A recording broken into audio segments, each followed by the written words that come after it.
And this is a Fox News alert. We are just 12 hours removed from an unthinkable tragedy at Sandy Hook Elementary School in Newtown, Connecticut, where we now know 28 people are dead, 20 of them children, 7 are adults, and 1 of them the shooter. Now, at approximately 9:30 this morning, a 911 call came from the school with reports of a shooter inside. Local and state police immediately responded, and what they found inside was described by police as, quote, horrific. Now, we have just obtained the audio tapes from police scanners while the tragedy was unfolding. Listen in. 6-7 Sandy Hook School. Caller is indicating she thinks there's someone shooting in the building.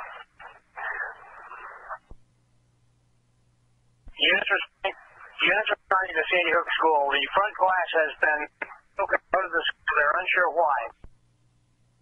All units, the individual that I have on the phone is continuing to hear what he believes to be gunfire. All units responding to Sandy Hook School at this time, the shooting appears to have stopped. It is silent at this time. The school is in lockdown. Be advised, we should have multiple weapons, including long rifles and shotguns. We need boxes here. ASAP. Now, as of this hour, here is what we know. The shooter is 20-year-old Adam Lanza. His mother was a teacher at Sandy Hook, and she is believed to be among the dead, reportedly killed in her home by Lanza just before the assault on the school. Now, police are currently questioning his brother Ryan, who initially was mistakenly identified as the shooter at Sandy Hook Elementary School. Now, police are in the midst of the horrible task of identifying the dead. We are told this will be a very lengthy process and will likely take until tomorrow morning. This remains a very fluid situation with crucial pieces of information continue to emerge. And our very own Rick Leventhal has been reporting for Fox all day. He's on the scene. Rick, with the very latest.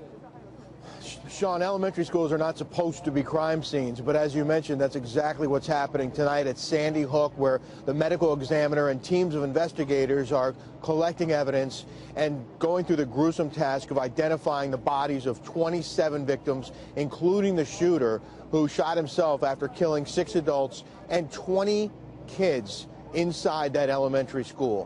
What we are now being told, what I've been told by investigators and federal law enforcement sources, is that the shooter, Adam Lanza, killed his mother, shot her in the head in the home that they share here in Newtown, Connecticut, early this morning. Then he took the 3 weapons that she owned, a Glock, a Sig Sauer handgun, and a rifle, and went to the school driving her car, the school where she apparently worked as a substitute teacher. He somehow gained entrance to that school through the security and then opened fire. We know the police responded. You heard the police tapes. We know that they called in reinforcements as soon as they arrived, and those officers didn't waste any time. They went into the school. They got all the kids and the survivors out of the school, moved them to a nearby firehouse, which was set up as a staging area, and that's where the frantic parents were directed to collect their children and take care of their kids and get them home safely, Sean. You know, Rick, a couple of things emerged today. One of the teachers has gone on record. We'll show that in just a minute here. But the school had recently added new security where you would have to be identified and then buzzed into the school. And it was at that point where the shooter immediately went to the administration. And what we learned was this was during morning announcements. And at that time, somebody kept up the announcements, and that served as a warning for a lot of people in the school. And a lot of other stories of heroism, including the custodian and some of the teachers. What have you heard as you've been down on the ground all day today? Well, we have heard that some of the children and adults in the school heard screams over the loudspeaker system, apparently as the shooting was unfolding, because they were coming over the speaker as they were doing the morning announcements. Of course, children and teachers also heard gunshots in the school, and many of them took cover. Some locked themselves in classrooms. Others ran for the exits. And we heard stories of at least one young boy, 6 years old, watching his teacher shot right in front of him and then running for safety out of the classroom and bringing some of his classmates with him. Yeah, he apparently brought his friends with him. Still, yeah, I read that. Yeah, and we don't know, again, how this shooter got into the building, whether they buzzed him in because they recognized him, because his mother worked there, or whether he somehow circumvented the security, Sean. Yeah. All right, Rick Leventhal, we'll be checking in throughout the night. Thanks for being with us. Joining me now on the phone, Connecticut State Representative John Fry is with us, and his 2 nieces and nephew were at the school at the time of the shooting. Mr. Fry, thank you for joining us tonight. From what I understand, a community of about, 27,000 people, fairly well-to-do, 60 miles northeast of New York City. What can you tell us about the community and what you know from your nieces and nephews? Well, Sean, thanks. You're correct. Newtown's a great town. Sandy Hook is like a borough of Newtown. I can't stop thinking about actually last night. Last night, Sandy Hook Elementary School had their holiday concert that I attended, where my two nieces were part of the choir. And the innocence, I keep thinking back to the 100 kids on the stage and their families and their siblings running throughout the auditorium. And 24 hours later, or 12 hours later, this tragedy occurred. Yeah, and obviously, have you spoken to any of the other people in town, any of the other stories that we've been hearing, including the custodian being a hero? We have a teacher on tape that I'll show in a second, and the lengths to which people went to protect these children was pretty amazing. It was incredible. I know one of my nieces was in the library, and they were ushered into a closet to protect them. My sister did something which I don't think I could have done. She was on our way to the school, and there were four boys and a girl, all in first grade, running up the street at quite a distance from the firehouse. And she stopped and picked them up, not knowing what was going on. And one of the boys said that there was someone with a gun trying to kill them in the school. And she called the school. There was no answer. Called the police department. They said, bring him to this police department. And she actually stayed with them because obviously the police department had emptied out, and stayed with them, not knowing the fate of her own 3 kids in the school. Yeah, just senseless evil, and thoughts and prayers, I hope you know, from the country are with your community tonight, sir. Thank you.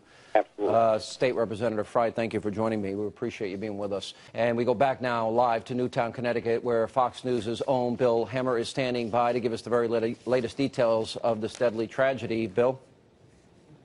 Yeah, Sean, good evening. This story is not even 12 hours old. You mentioned the news broke at 9:30 this morning. We were on the air live at about 10:15 Eastern Time when the news just started to come across the wire. And Sean, frankly, at the time, we were told that one person had been shot in the foot and was being treated at the local hospital. There was very little news after that, and that went on for a considerable amount of time. It was 45 minutes to an hour before we started learning more details about this. And now when you go back and you piece together this in your mind, the reason for that is obvious now. There were no other injuries. There were just dead bodies inside this elementary school here in Connecticut.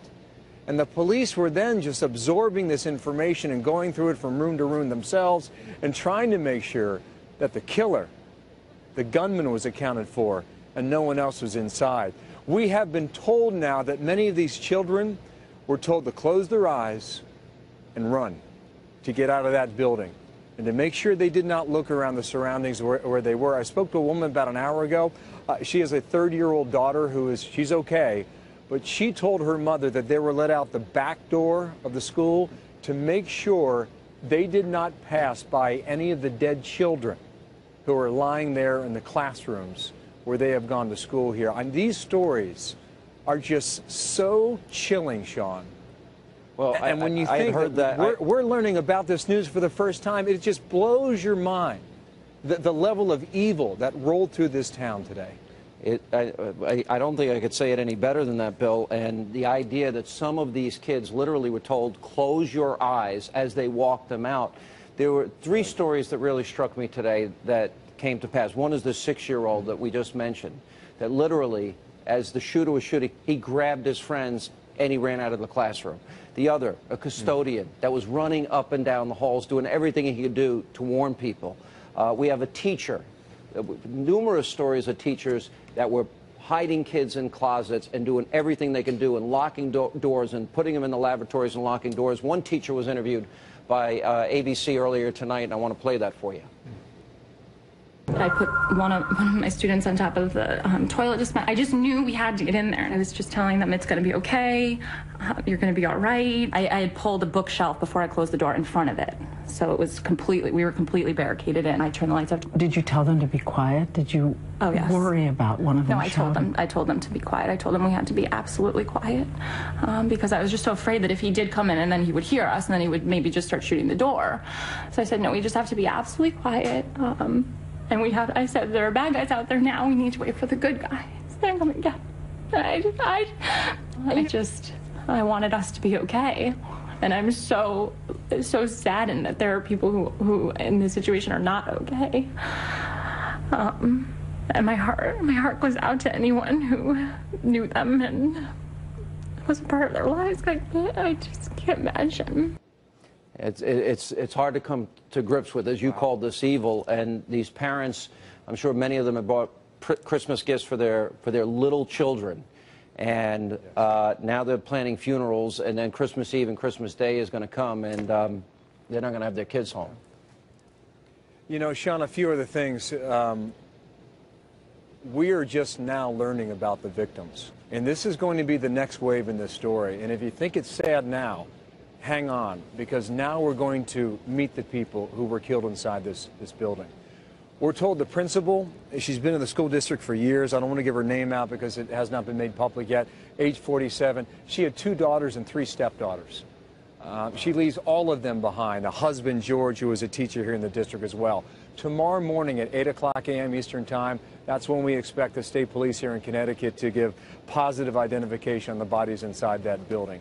I mentioned this earlier. You know, when you're 5 years old, you're 10, 11 days away from Christmas. You're believing that Santa Claus is going to be in your house in 10, 11 days. And today, the devil came to this town. And this town has to live with this for the rest of their life. All right, Bill Hemmer reporting tonight. Thank you for being with us, Bill. We appreciate it. This is now the 2nd deadliest shooting in U.S. history.